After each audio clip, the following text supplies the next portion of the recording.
Welcome back to Live from Paris. It's time now for Campaign Chronicles, our daily look at the race for the Élysée Palace.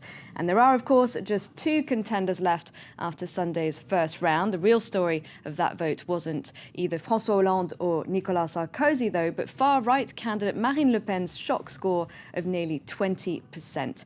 And to discuss how she managed it, I'm now joined by our press reviewer, Elena Casas, and a little later we'll be talking to Rainbow Murray from the University of London. Turning first to you, Elena, how then did Marine Le Pen do this? So she managed to convince 1 in 5 voters to vote for her.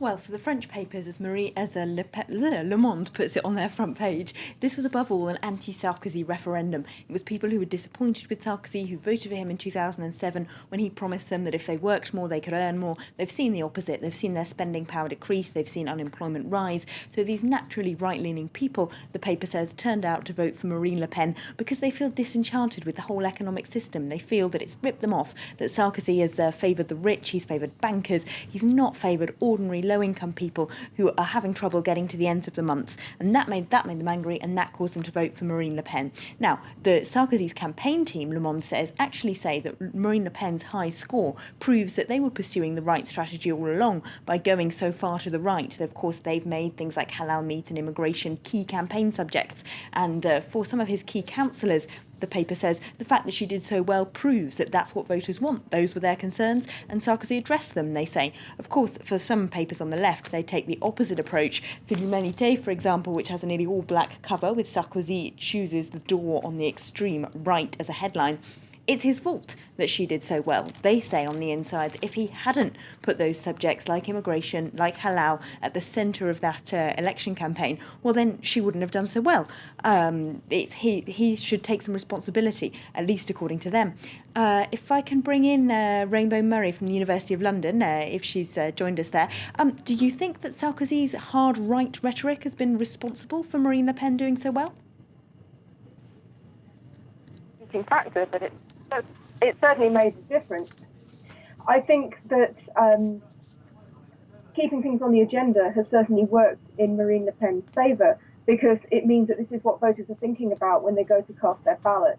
And an additional thing that's also helped to keep immigration on the agenda was the Toulouse shootings only a few weeks ago, which further reinforced the terrain on which Marine Le Pen wished to campaign. Now, Rainbow, Marine Le Pen, when she took over from her father, she really tried to demonise the party. She tried to widen its appeal. Who then came out to vote for her on Sunday? Did she manage to do that? Yes, she did. And one of her notable successes was that she helped to feminise the electorate of the National Front.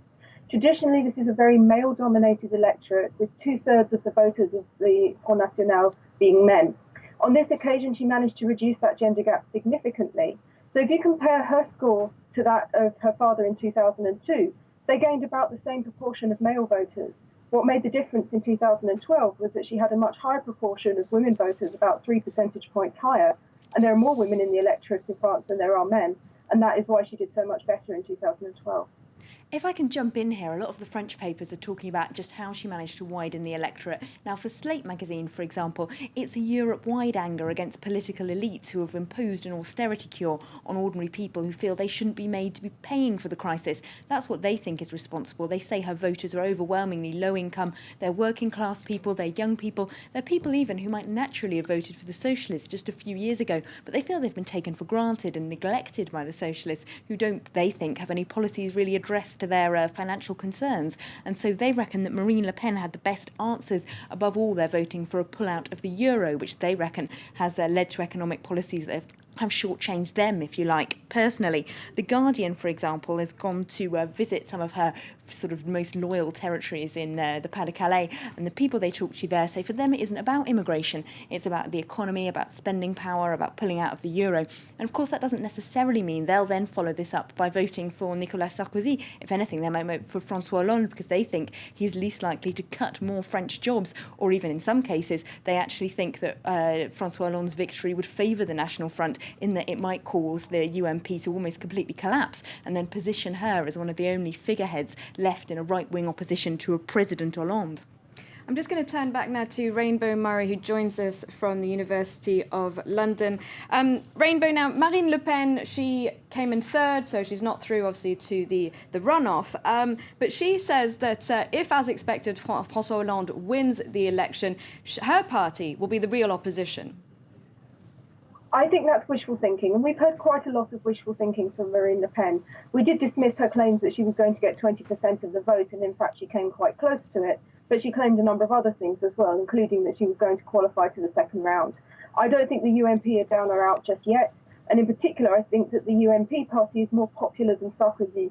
So I think even if Sarkozy loses the presidential election, we might see a reinforced performance by his party in the forthcoming legislative elections. But can Sarkozy actually win over these people who choose to vote for the Front National? If their vote was one of disenchantment, one of anger, as a lot of the papers were saying, against the established system, surely they're not naturally going to turn to him. I don't think Sarkozy's got enough votes in the transfers from the FN electorate to come back and beat Hollande at this stage. There are various different polls trying to anticipate what percentage of votes he will get, and they vary significantly from about 30% of FN votes through to nearly 70%. So at this stage, it's anybody's guess. But even if he were to get close to 70% of those transfers, when you bear in mind that some will abstain and some will support Hollande, and bearing in mind that most of the other candidates defeated in the first round will be transferring their support to Hollande, who already had a big lead to start with, I think that there is too much distance now between the candidates for Sarkozy to pull it back. Rainbow Murray from the University of London, thank you very much for joining us, and thank you, Elena. That was Campaign Chronicles. That's it for this edition of Live from Paris. Thanks very much for watching. Do stay tuned to France 24. You'll be getting all the latest headlines in just a few minutes' time. Don't go away.